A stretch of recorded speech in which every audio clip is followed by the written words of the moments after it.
Welcome back, everybody. I am, of course, Sinan Schwarting, live from New York City, here with episode 22 of the Late Stage Podcast. And, of course, there is a lot of news to talk about this week. Happy New Year, first of all, to everyone, right? 2023 is here. Not making too big of a deal out of it. Usually, last year I had the New Year's music up, in the intro, and maybe I'll toss them in on the outro just as a little reminder. But, we're past it, really, right? Like, we're a weekend. It's not that big of a deal. But there is so much to talk about. Some of the light stuff. Anyone looking for my take on culture, I've just been giving the most, derivative things. And I'll stay in that vein. Nothing groundbreaking here either. But yeah, check out The White Lotus. Had a lot of fun watching that show. It is wild. But maybe you don't want to watch it in front of your children, Not necessarily for that crowd. Some adult themes and whatnot. But it was a ton of fun. Wild, kind of funny. I won't give a deep analysis of it. That's not what we're here for. Second episode let me down a little bit at the end, but I'm not going to go into that. What we will go into, of course, is the news. Operation is in effect as of right now. Now, normally, the sports part of my whole podcast episode would be part of the lighthearted beginning stuff. This week, I thought I'd just give a shout out to Damar Hamlin, who, for folks who don't know, is a football player, American football player, U.S. football, who took a shot to the head, sort of, in a game, got up, but then collapsed down and apparently died twice, was brought back to life. Massive shouts to the first responders, the folks who resuscitate him on the field and then in the hospital in Cincinnati. That was a huge story here in the United States. For folks listening, not here, obviously the sport isn't so well known outside of the United States. That said, this story might have made it. But anyway, if you're not aware, this was a big thing going on here, and it seems like he has survived. He's been taken off of tubes, he's breathing on his own, so great news, great outcome of it, but another reminder of just how brutal that sport can be. It's a rough sport. Very physical, very, very violent. I used to be a big fan myself. Less so as I've aged, but that's also mostly just because I've become such a diehard Knicks fan. For everyone who remembers the old video days, I used to have a new Knicks jersey on every week. This year's sponsor, this week, Big Wave Golden Ale, Kona Brewing. One of my favorite beers lately. Of course, it's my unofficial sponsor. Got to make sure that's very well known. They should not be sullied by associating with my brand. My rebel politics. I don't even know what I'm talking about. Let's move on, shall we? Let's talk about the news here, because there is quite a bit to talk about. And for anyone who's seen the theme, you would have on your way over here. We're talking about Mali, Mercenaries, Peacekeepers, and neo-colonialism. And obviously I'm going to go into depth on that. But, I would be silly not to mention, I think, everybody would probably expect that I would go in depth on Brazil and what's happening there, their own little January 6th, asterisk January 8th, but I've been told that things started kicking off on January 6th in Brazil, ironically. It's very much like a copycat thing. They even had their own shaman, with the horns and the face paint. It's another great U.S. export. Is now apparently stupid, failed insurrections. And unlike here in the United States, They've come in and arrested them en masse. Something like 400 plus people arrested on day one over there. They're taking that a little more seriously, apparently, in Brazil than we did here in the States. I always wondered how all those people just like left the capital afterwards, and why they weren't just arrested on site, right? It seems like a pretty logical thing. You break the law and are typically arrested. I don't know many other criminals that are just allowed to walk away from the scene of the crime, typically. But hypocrisy and all that aside, I don't want to get sidetracked by that. That's sort of actually a late-breaking story, if I'm going to be 100% honest. I'm recording this on January 8th, and that is, the day that news has been hitting. So it's really, I'm releasing this on the 9th. Folks will be listening to this for the next week or so. So it'll seem like I'm being remiss and not focusing on what should be a huge news story, I think, for anyone who's focusing on global news at the moment. But it really is sort of late breaking. I don't want to talk too much about it before we have more information, as a point of principle, right? I don't like doing speculation and stuff. That said, it's obviously a huge story. People getting arrested already for it. Capitol building destroyed. I think a number of buildings, the Senate and their Supreme Court. Just wild scenes out of Brazil, no doubt.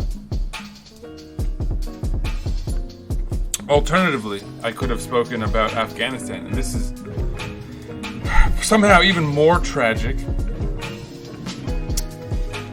And no, I'm not talking about Prince Harry, apparently taking pride in killing 25 people over there. No, we're not doing any royal news. Frankly, I don't really care about that stuff at all. I'm surprised anyone else does, for the most part.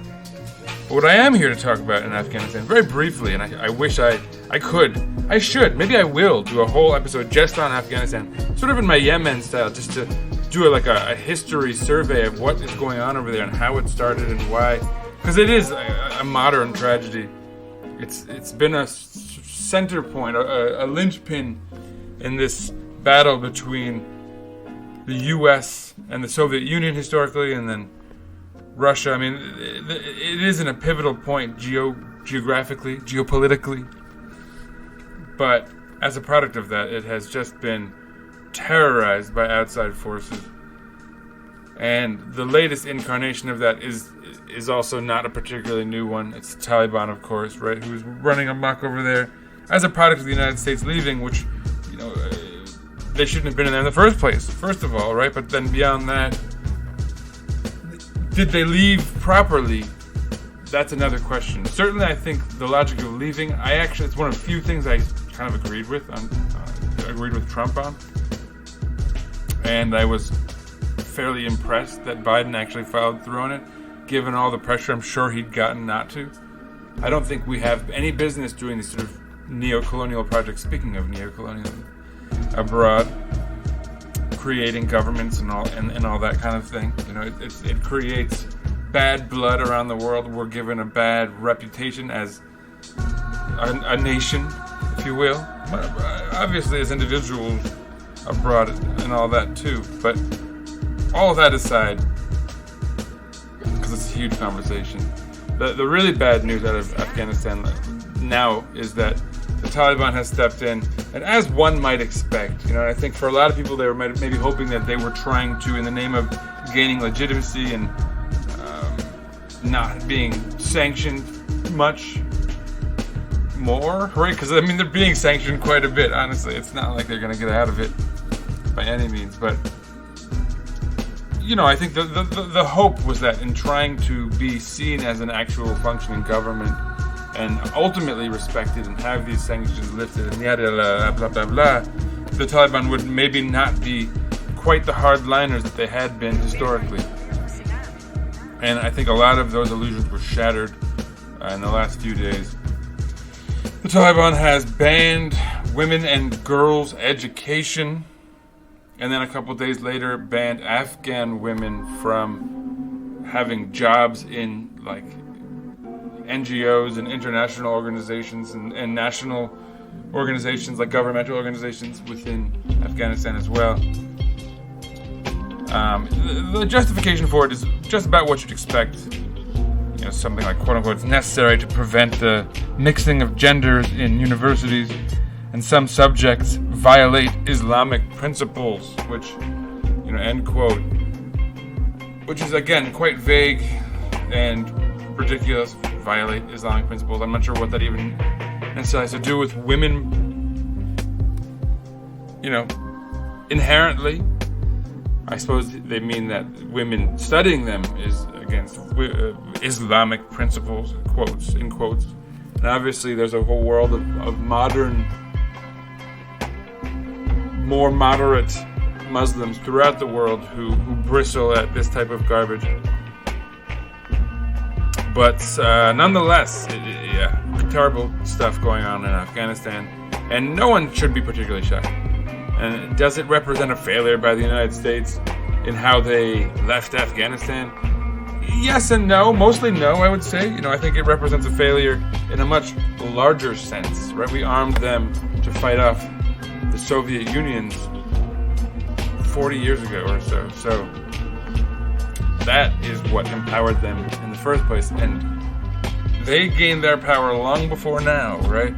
We went in and attacked them because of what Saudis did on 9/11 for some reason, and just so this is all a shitstorm. This is an adult-themed podcast. I noticed it was being given that moniker, so I might as well go all the way in. Let's use some curses. What the hell? But so a shitstorm. And the Soviets, the Russians are not at all innocent. In the first place, they colonized Afghanistan and were expanding their borders into Afghanistan, their Soviet borders. So, bad guys abound, and a terrible legacy left for the people of Afghanistan who have to suffer under various regimes and wars. Next up, and I gotta give a shout out to my guy Yasin, who for folks who read the LateStageTribune.com stuff that we post occasionally, I got to admit I've been particularly lazy on that front. I've been doing creative writing of late, so I haven't had a lot of bandwidth for that type of writing. But, I definitely hope to get back into it eventually. Still keeping the site up and all that. But yeah, my last contribution was from Yasin, my friend, who did a really insightful, nice article about German elections and their parties, and very insightful stuff. I learned quite a bit about what's going on in Germany via him.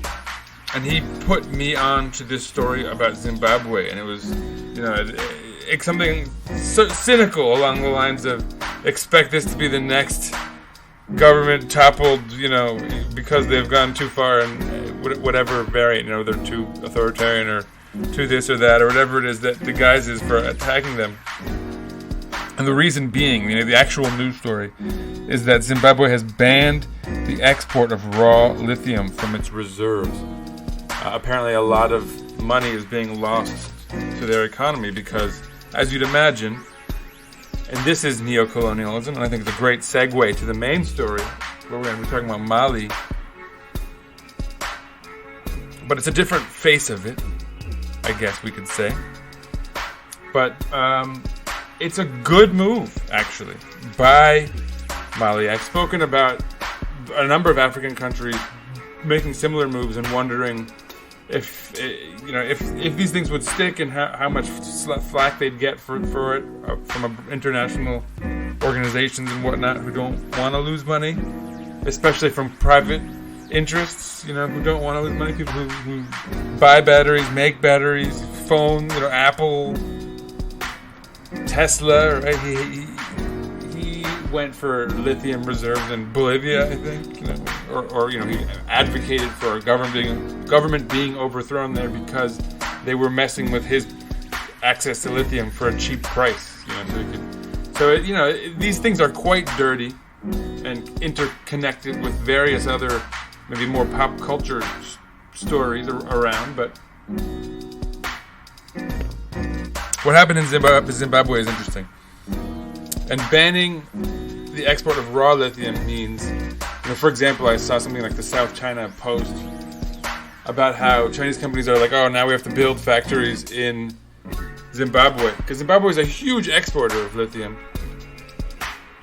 So, I mean, that's not quite, I don't think that's what Zimbabwe would hope. I think they'd like to nationalize it even via production and take it from raw lithium into, maybe creating batteries. I know in July, Zambia and the DRC, Democratic Republic of Congo, made a deal regarding battery production, which may have even been related to a lot of the raw export coming out of Zimbabwe and going there, and then they could produce it and then sell it for more. But that's exactly the type of stuff that Zimbabwe would want to stamp out. Not just to their neighbors and whatnot, but no, I think even more to abroad and to the large companies who are trying to get it for as cheap as possible, and have set up deals where they can get it raw and then send it to their own countries and have it produced within their own companies, so that they're kind of even making money from battery production and all that.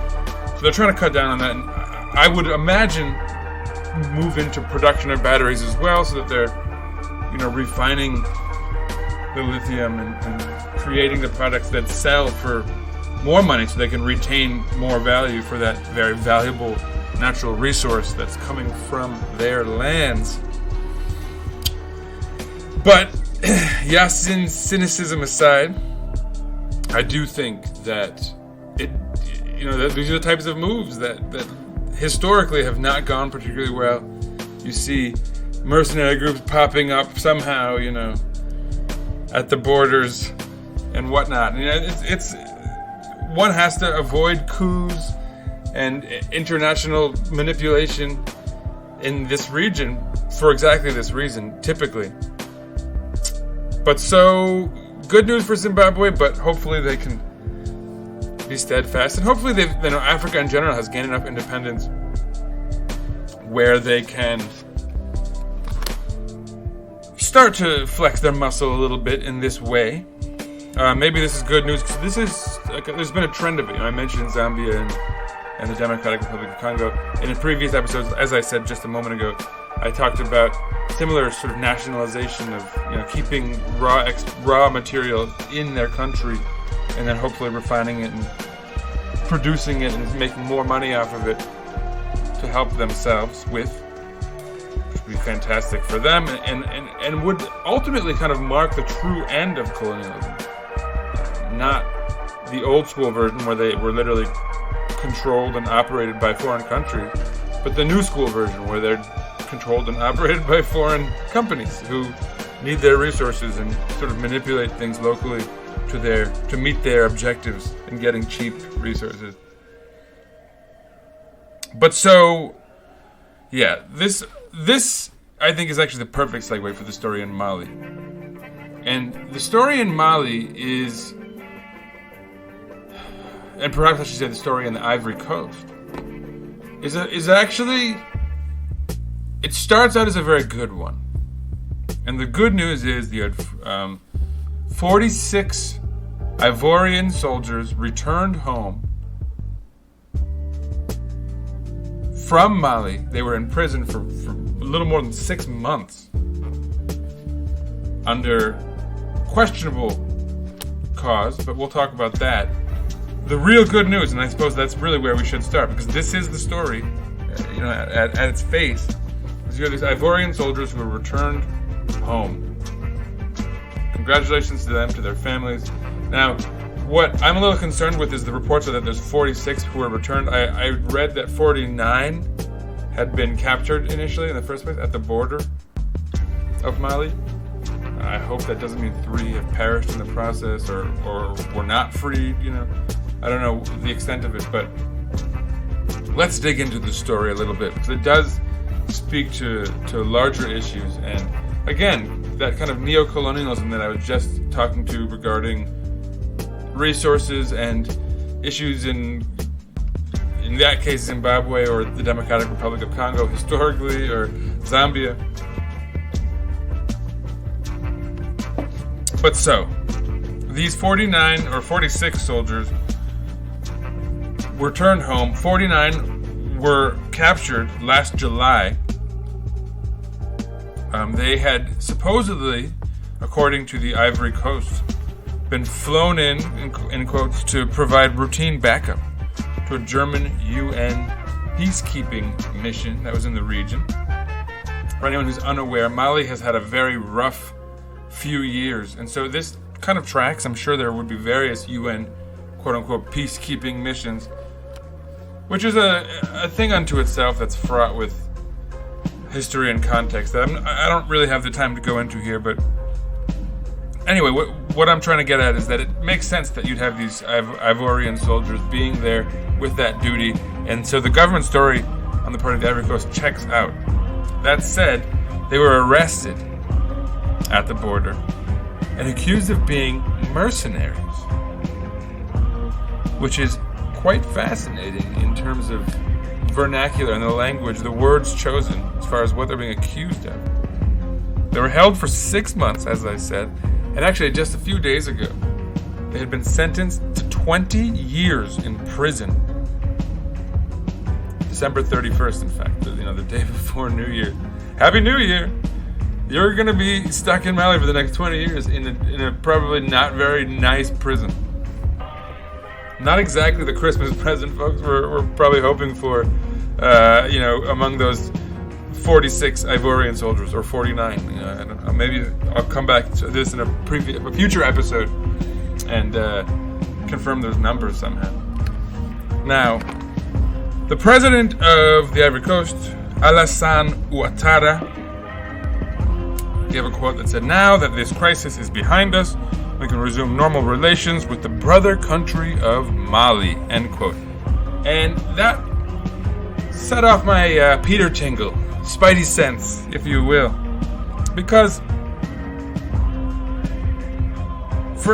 I think a lot of people were wondering, why now? Why did Mali relent and give these soldiers up just days after sentencing them to 20 years?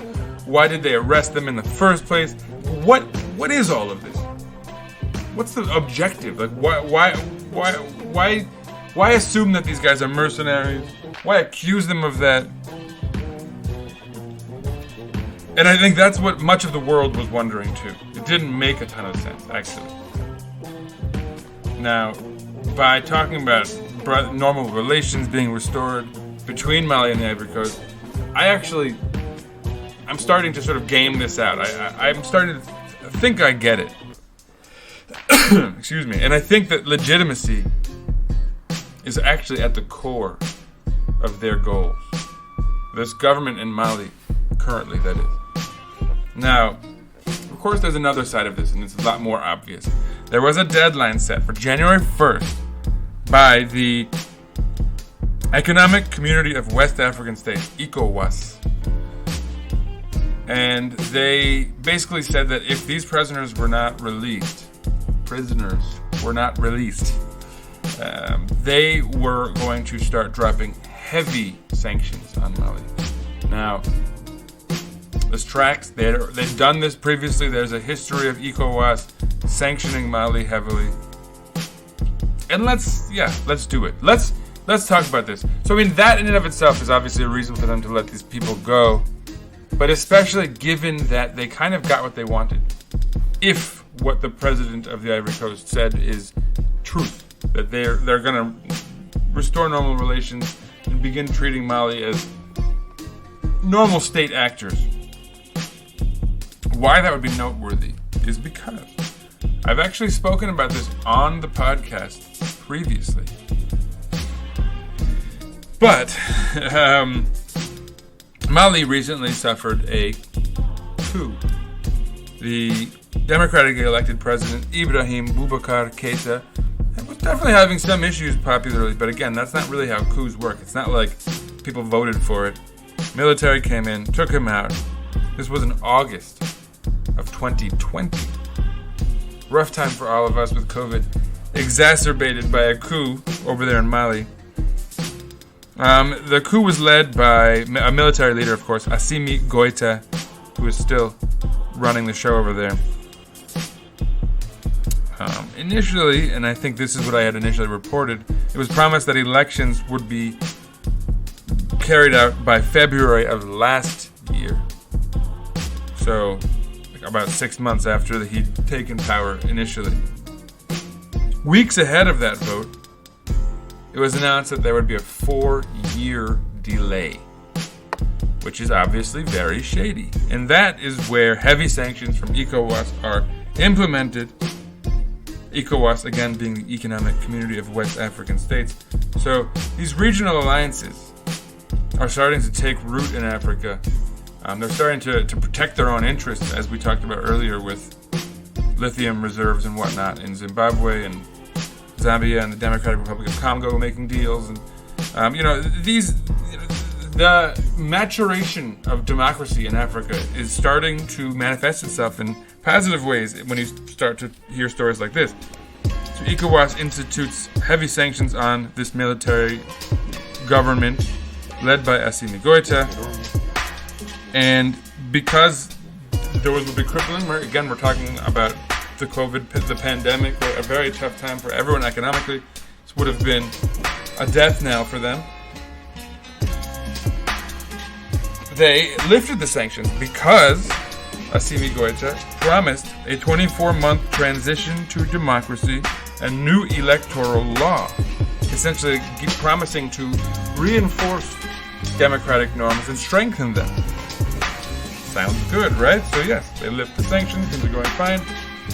And now we found ourselves almost back with sanctions because they had very irregularly and oddly arrested these Ivorian soldiers because they were accusing them of being mercenaries.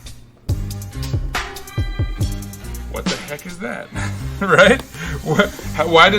Why would they go to such lengths to sort of restore normalcy, in quotes, and try to gain legitimacy just to undo it all in this way? I think it speaks to a few things. Obviously, in the first place, as I've already alluded to, they need to gain legitimacy. And so obviously they're not getting it just on their own, right? It's not just coming to them naturally, because I think people view them as a rebel coup, people don't take them particularly seriously. It's not an established government. And I think a lot of people are probably waiting for whatever comes next in this supposed 24-month transition they promised to manifest itself, and then they'll start treating it again like a normal country to do things with. But to try to force their hand, I think they thought they would be a little more firm. And by which I mean accusing another country of doing what they are themselves accused of. Why this is interesting to me is it's the old KGB disinfo thing, right? Where you accuse someone else of doing what you anticipate yourself being accused of broadly. I mean, it was already being... mercenary connections with this Mali military coup had already been made vis-a-vis Russia. The Wagner Group, which is a mercenary kind of paid military for hire thing out of Russia, unofficially state-sponsored, very kind of dirty business, honestly. They've been established by the media now to be doing business in Mali with this rebel government. So perhaps the move was, which is the old, again, right, the old KGB disinfo move, perhaps advised by the Wagner Group, accuse someone else of what you anticipate yourself being accused of to sort of offset. Oh, of course you'd accuse us of that. Like that's what you're up to over there, and that's what's being done against us. That's a dirty move, or even worse, maybe like I think we're justified in resorting to nefarious tactics, given all the nefarious tactics being used against us. So they're kind of creating those conditions and making them up, frankly, right?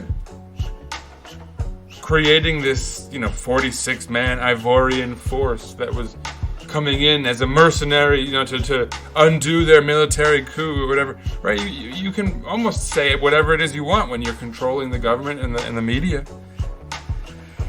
So, I mean, of course, this is my speculation to some extent. Not the connection to the Wagner Group, right? Not this Russian neo-imperialistic connection. So, right, Mali was essentially an old French colony, and in getting rid of this government, it was being linked to getting rid of the French. Almost this liberatory, anti-colonial act of expelling, right? Because the government was being backed by French forces, so they left with the outgoing government. And so, there was a kind of undercurrent of that. But then it was replaced, so like replacing old school colonialism with the new stuff, where you have these private enterprises, in quotes, that are state-backed and former KGB operatives running missions to spread disinfo and like murder villages where there's supposed backlash against the new government, who want more democratic norms established, blah blah blah blah, all that stuff. But so yeah, it's a very sad story, I think, as far as what's going on in Mali, and I do believe that is probably the undercurrent regarding why these Ivorian soldiers were essentially kidnapped and put in prison in the name of a political game, a geopolitical game. I believe. Maybe they were mercenaries. On the other hand, although again, right, like it's the established norm elsewhere outside of Mali and perhaps Russia to say that that's not the case. And like I said, all of their regional neighbors had decided to sanction them in the name of having them release these unfairly imprisoned soldiers. So yes, the good news, these people are free. Back in the Ivory Coast with their families. So there's sort of a happy ending to it. Hopefully, we see a transition in Mali. And again, right, last time I said that, like, maybe this will be for the better in the end anyway, and they're going to be true to their word, and they're going to institute democratic norms again, and this was all for the best. But, right, I think I was very skeptical, and it seems like I was right to be. And so now again, that's where we leave things off, just hoping that they're going to follow through on their own promises to do right by the people of Mali. This stunt suggests that they're maybe thinking to do something else. So anyway, that's all I have to say about this. Africa in the news, good and bad, right? And I really do think that, like, the news out of Zimbabwe, as bad as it could be as far as sudden interest in their resources and in new governments, restoring democracy, whatever sort of nonsensical reason they come up for regime change, as they have all around the world. Hopefully that's not the case, and they leave Zimbabwe alone. They're free to make more money off of their own natural resources. And I think most would agree that Africa is the richest, as far as resources, the richest land in the world, and should be, as such, one of the richest in terms of money places in the world. And its colonial conquest and its thievery and its neocolonialism, right? It's taking raw materials and basically denying them the ability to produce and refine those things so that they can't make the real money from their own resources. And that's what they're trying to change, and hopefully they succeed. Good luck to the people of Zimbabwe. And frankly, good luck to the people of Mali and the Ivory Coast and everyone else in this story. And, may democracy and justice and freedom and improving quality of life be the norm going forward. Hopefully this new Cold War between China and the United States manifests itself in just them throwing a ton of money and like private enterprise and like support to African countries, trying to win them over like via soft diplomacy, right? That would be the best case scenario, because obviously we know how it's gone otherwise with war, right? Like Afghanistan, for example. Hopefully it's not like that. But yeah, best of luck to Africa in the coming years as they become, I think, more and more of a focus in this hot and cold.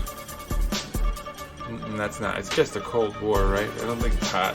It's not getting hot anywhere. Hopefully it's not getting hot. Knock on wood. But on that note, that's it for this episode. Peace out, everyone. And as always, may next week, or, next episode, whenever that may be, bring with it better news. Peace out, everyone.